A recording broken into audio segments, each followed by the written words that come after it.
নমস্কার বন্ধুরা, আশা করি সবাই খুব ভালো আছেন, সুস্থ আছেন। আজকে আমাদের একটা নতুন ব্লগে আপনাদের স্বাগত জানাই। এর আগের ব্লগে আমরা দেখিয়েছি আমরা কীভাবে দার্জিলিং থেকে একদম লেপচা জগৎ গিয়েছিলাম, তাও আবার স্কুটি করে। দার্জিলিং থেকে লেপচা জগৎ প্রায় 13 কিলোমিটারের দূরত্ব। সেটাই আমরা কীভাবে স্কুটি করে গেলাম তার তো ভিডিও দেখেছেন। তার সাথে দেখেছেন লেপচা জগৎ থেকে একটু দূরে যে পাইন ফরেস্ট আছে এবং যে মিনি পেহেলগাঁও যেটা খুব বিখ্যাত, সেগুলো আমরা কীভাবে এক্সপ্লোর করলাম তা সব দেখিয়েছি। কিন্তু যদিও এখানকার ওয়েদার খুবই খারাপ থাকায়, মানে পুরোপুরি কালো মেঘে ঢাকা, মাঝে মাঝে ঝিরিঝিরি বৃষ্টি হচ্ছে, তার জন্য পুরো ভালো করে ভিউ দেখতে পাওয়া যায়নি। তবুও যতটা পেরেছি ইনফরমেশান দিয়ে গেছি। তাই অবশ্যই লেপচা জগৎ এলে লেপচা জগৎ থেকে কিছুটা এগিয়ে এই মিনি পেহেলগাঁও আর পাইন ফরেস্টটা অবশ্যই দেখবেন, নাহলে খুব মিস করে যাবেন। এই লেপচা জগতের যে হোমস্টেগুলো আছে সেগুলো নিয়েও কিছু ভিডিও দিয়েছি। তার সাথে এখানকার খাওয়া দাওয়া, কীরকম রুম রেন্ট, সেটাও এর আগের ভিডিওতে বলেছি। লেপচা জগৎ অফবিট পয়েন্ট হয় একটু ফাঁকা ফাঁকা, বেশ ভালো শান্ত। দার্জিলিং যেমন খুব কোলাহল আর জ্যাম তো মানে বলারই নয়, একদম যে রাস্তাটা 5 মিনিটে সেটাই লেগে যাচ্ছিল আধ ঘন্টা। ওয়েদারটা খুবই ডিপেন্ড করে। আসার আগে অবশ্যই একটু চেক করে নেওয়া দরকার দার্জিলিংয়ে আসার আগে, যে এখানকার ওয়েদার কন্ডিশন কেমন। এই গরমকালে বেশিরভাগ দিনই শুনেছি যে এখানে মাঝে মাঝে কালো মেঘ আর তার সাথে বৃষ্টি হয়। তা এই টাইমটা থেকে সবচেয়ে ভালো টাইম শুনেছি অক্টোবর, নভেম্বর, ডিসেম্বর। এই সময় আকাশ পুরোপুরি পরিষ্কার থাকে, তখন এখানকার যে ভিউ থাকে সেটা অসাধারণ, অকল্পনীয়। সব সময় বলতে গেলে কাঞ্চনজঙ্ঘা দেখতেই পাওয়া যায়, কিন্তু এখন যেরকম ওয়েদার তাতে প্রায় কিছুই দেখা যাচ্ছে না।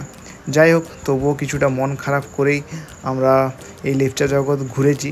এরপর এখান থেকে চলে যাচ্ছি দার্জিলিংয়ের যে টি গার্ডেন, সেইটারই আজকে ভিডিও নিয়ে আপনাদের কাছে এসেছি। আমরা টি গার্ডেনে কেমনভাবে ঘুরলাম, টি গার্ডেনে যে চা পাওয়া যায় সেগুলোও কেনাকাটা করলাম, সেগুলো নিয়েই আজকের ভিডিওটা। তাই ভিডিওটা শেষ পর্যন্ত দেখতে থাকুন, খুব ইনফরমেটিভ আর আপনাদের অবশ্যই ভালো লাগবে।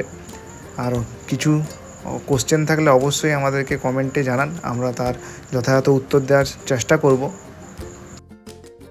লেপচা জগৎ যখন গেছিলাম তখন তো পুরো রাস্তাতেই কালো মেঘ, তার সাথে ঝিরিঝিরি বৃষ্টি। কিন্তু এই দার্জিলিংয়ে ঢোকার পরেই দেখছি পুরো রোদ্দুর, খুব ভালো লাগছে। এখন মনটা একটু বেশ ভালো হলো। এখন আমরা যাচ্ছি টি গার্ডেনের দিকে। তো টি গার্ডেনের এখানে এসে সত্যিই আমাদের যা সুন্দর লাগছে না দেখতে, একদম চারিদিকে ভ্যালি যেন লাগছে, একদম খুব সুন্দর। এগুলো হচ্ছে চা গাছ, পুরো এদিকেও চা গাছ আছে, এদিকেও চা গাছ আছে, আর এদিকে পুরো সব ঘরগুলো দার্জিলিং এ দেখতে পাওয়া যাচ্ছে। এত সুন্দর লাগছে, মানে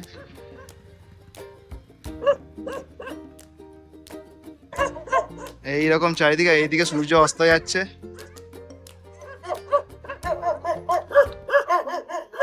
তো ফাইনালি এখন ঘড়িতে 5:30 পেরিয়ে গেছে, আর আমরা চলে এসেছি যে টি গার্ডেন, যেখানে টুরিস্টদের মেনলি ভিড় হয় টি গার্ডেনে।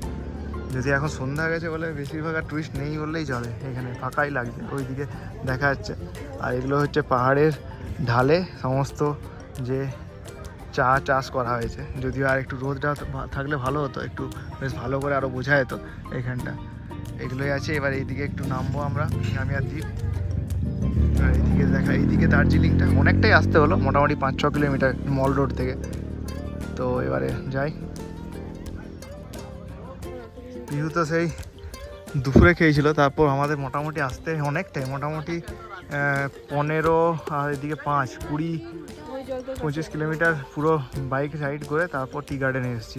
আজকে ইচ্ছে ছিল আজকের মধ্যে অন্তত টি গার্ডেনটা একবার ঘুরে যাই, তার জন্যই এলাম। তো পিউকে এখন খাইয়ে দেওয়া হচ্ছে, দুপুরে তো নুডলস খেয়েছে। আবার এবারে রুমে যাব, রুমে গিয়ে ওকে স্যালাড খাইয়ে দেবে। আস্তে আস্তে একদম সন্ধে নামছে। এখন তো রাত হয়ে গেছে, কিন্তু এই যে চা বাগান আছে তার চা বাগানের সামনে অনেক স্টল আছে, এরকম বিভিন্ন স্টল। আমরা যদিও উপরের দিকে আরও স্টল ছিল, সেই দিক থেকে পেরিয়ে অনেকটা নিচের দিকে এসেছি।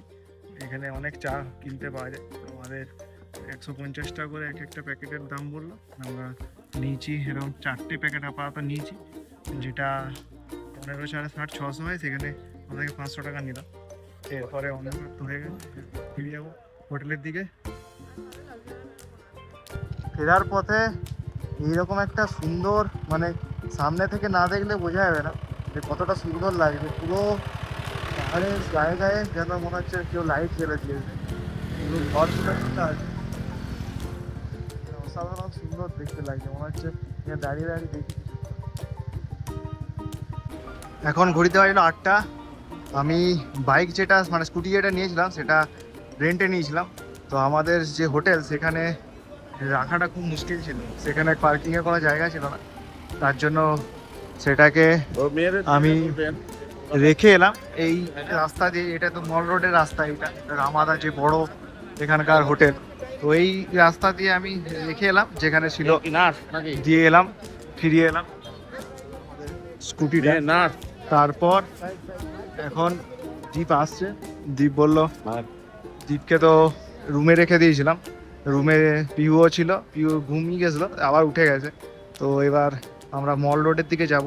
অনেক জায়গায় তো ছবি তোলা হয়নি, ক্লক টাওয়ারের সামনে, তারপর বিভিন্ন যে ভালো ভালো ছবি ইয়েগুলো আছে মূর্তি, সেখানে ছবি তোলা হয়নি, সেখানে ছবি তুলব। এবারে এখানেই খাওয়া দাওয়া করবো ভেবেছি। দীপ আসুক এবার, মোটামুটি আমাদের ফিরতে ফিরতে 10টা বেজে যাবে, 8টা বাজছে, এখনও আসেনি দীপ। তো দীপ আর পিহু এতক্ষণে এসছে, এরপরে আমরা যাব মল রোডের দিকে। কি এই ক্লক টাওয়ারের নিচে একটা মার্কেট আছে, তার সাথে দিয়ে বিভিন্ন খাবারও দোকান আছে। আমাদের এখন খাওয়া দাওয়ার টাইম, খিদে পেয়ে গেছে, বিকেল থেকে সেই সব দুপুরে তেমন কিছু খাওয়া হয়নি। তো সেটাই খুঁজছি কোথায় খাওয়া যায়, কোথায় কি ভালো হোটেল আছে।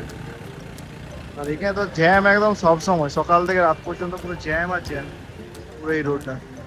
এদিকে বসার জায়গা আছে, কতজন বসেছে। এটা হচ্ছে রামাদা, এখানকার একটা মল রোডের বড় হোটেল। তার সামনে এখানে যে স্ট্রিট ফুডগুলো আছে, এখানে ফার্স্ট হ্যান্ড ফুডে এখানে আমরা ফ্রায়েড মোমো খাবো। মোমোটা নিয়ে আর কি চলে যাবো আমরা মলের দিকে, মলে বসে বসে খাবো। আজ তো সারাদিন ঘুরেই বেরিয়েছি। তো পিহু মলে আসার পর থেকে এরকম বাচ্চাদের হাতে সুন্দর সুন্দর কালারফুল বাবেলসের খেলনা দেখেছিল, তো পিহুর খুব ইচ্ছে কিনবে, তার জন্যই এখন এটা কেনার জন্য দাঁড়িয়েছি। এটা 100 টাকার মতো দাম বললো। তো ভেজ মোমোটা পার্সেল করে নিয়েছিলাম, পার্সেল করে এখানে খাচ্ছি। এখানে বলতে একদম আমাদের যে মল, যে মেন মল রোড নয়, একদম মল যেটা মেন, এখানে একটা দেখছি প্রোগ্রামও চলছে, বেশ ভালো একটা এখানে নাচের অনুষ্ঠান। অনেক লোকজন এখানে আছে, যদিও ঠান্ডার সাথে সাথে আস্তে আস্তে লোকও কমছে আস্তে আস্তে। আজকেও এই জায়গাটা আজকে তো প্রচণ্ড ভিড়, অন্যদিন তো একটু রাত করে আসি তাই অতটা ভিড় থাকে না।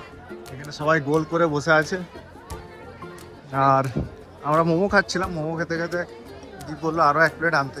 এখানে একটা দেখলাম বেশ ভালো অনেক হোটেল, এখানে তো পরপর হোটেল আছে।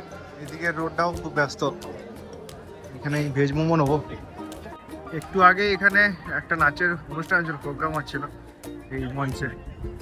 এটা হচ্ছে মলের যে একটা স্টেজ, সেটা হচ্ছে মলের স্টেজ। এটা তো আমরা তো রাত করে আসছিলাম, তার জন্য এখানে লাইট সমস্ত কিছু বন্ধ থাকছিল, আর চারিদিকে এখন প্রচুর লোক। একটুক্ষণ বসে থাকার পরেই দেখছি এখানে বেশ আতশবাজির একটা খেলা চলছে, আর দেখতে ভালো লাগছে, কিন্তু তার সাথে একটা বিকট আওয়াজ এই শব্দবাজির। একটু বেশ নিরিবিলি পরিবেশ হলেই ভালো লাগে।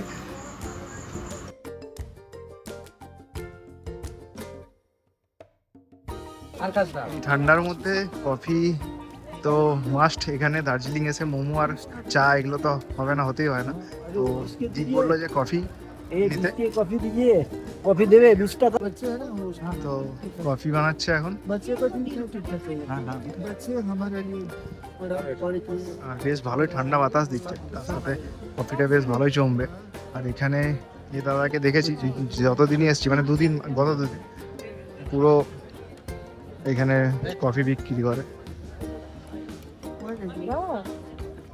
চা হচ্ছে 20 টাকা করে, আর কফি হচ্ছে 30 টাকা এখানে। এখানে বিভিন্ন লেবু চা আছে, দুধ চা আছে, লাল রেড সব কিছুই আছে। এই ঠান্ডায় বসে চা খাওয়ার তো, চা নয় কফি খাওয়ার তো মজাই আলাদা।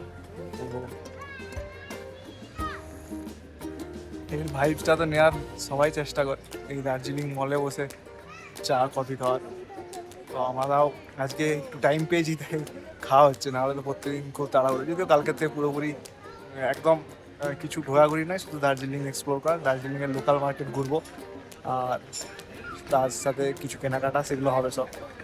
তো আমরা এখানে বসে আছি, মানে মল একদম যেখানে দার্জিলিং মল, আর এখানেই দেখছি একটা প্রি ওয়েডিং হয়তো ফটোশ্যুট চলছে। অলরেডি 9:30 বাজছে বলে একটু ফাঁকা হয়েছে, এদিকটা ফাঁকা, অন্যদিন না হলে তো সব একটু মানে বিকেল থেকে এখানে প্রচণ্ড ভিড় থাকে, প্রচণ্ড ভিড় এখানে বিকেল থেকে। কালকে যদিও বিকেলের থেকে আসবো আমরা, এই কদিন তো আসা হয়নি, এদিক ওদিক ঘোরাঘুরি করছিলাম। আর পিউ এখানে আমার কে বলছে ভিডিও করতে, ও নাচ করবে, তো ওটাই মায়ের সাথে গল্প হচ্ছে, আমি ভিডিও করছি। দার্জিলিংয়ের যে স্ট্রিট ডগগুলো হয় সেগুলো দেখার মতো এখানে, একদম এগুলো স্ট্রিট ডগগুলো মনে হচ্ছে কত ঘরের যত্নের স্ট্রিট ডগ, এত লোম এদের পুরো। আর আমাদের পুরুলিয়া বাঁকুড়ার যে স্ট্রিট ডগগুলো সেগুলো তো যেন খেতে পাই না মনে হয়।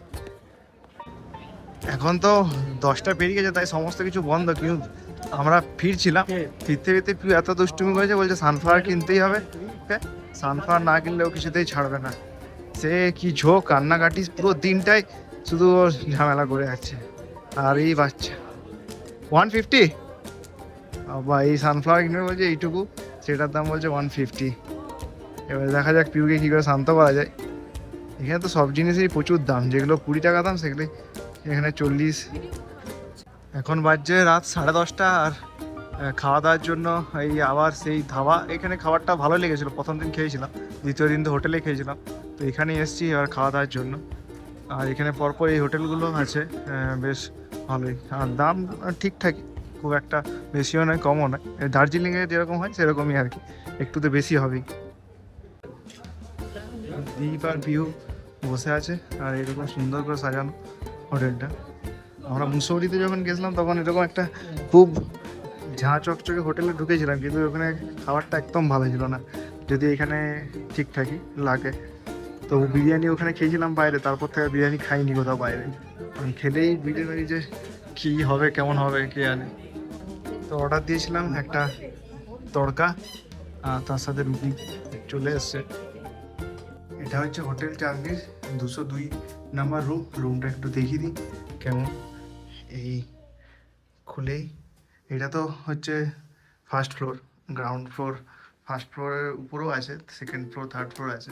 তো এই ঢুকে একটা বড় এখানে জানলা আছে, এটা হচ্ছে বেড, কিং সাইজ একটা বেড আছে, এখানে ঢাকা আছে দুটো, এখানে একটা সুন্দর ছবি, আর এদিকে হচ্ছে টিভি আছে, আর এদিকে একটা মিরর আছে, মিররের নিচে একটা এখানে আলমিরার মতো আছে।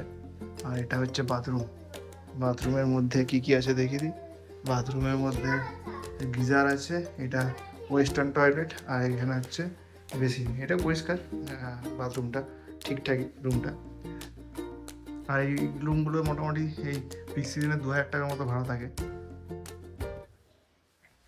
এখন রাত তো 11:30 বাজছে, তো পিউর এই যে খেলনাটা কিনলাম সেটা বলছে এখন করে দিতে হবে, আর আমরা এখন একটু তার সাথে এই আমাদের ছোট্ট যে বক্স এটা চালিয়েছি, এটাতে গান চলছে।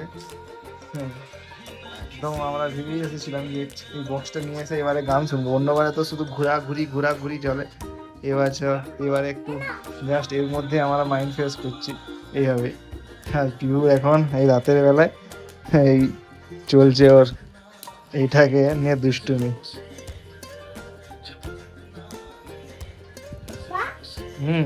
কেমন লাগছে? রাত তো অনেকটাই হয়ে গেছে, আজকে এবার আমাদের ঘুমানোর পালা। তো আজকের ব্লগটা এবার এখানেই শেষ করব। কালকে আমরা ভেবেছি দার্জিলিংয়ের যে লোকাল মার্কেট আছে, যেটা সচরাচর কেউ ঘোরে না, সেটাই আমরা কালকে এক্সপ্লোর করব। তাই আপনারা দেখতে থাকুন ভিডিওটা, খুব ভালো লাগবে আপনাদের। সবাই ভালো থাকবেন, সুস্থ থাকবেন, টাটা বন্ধুরা।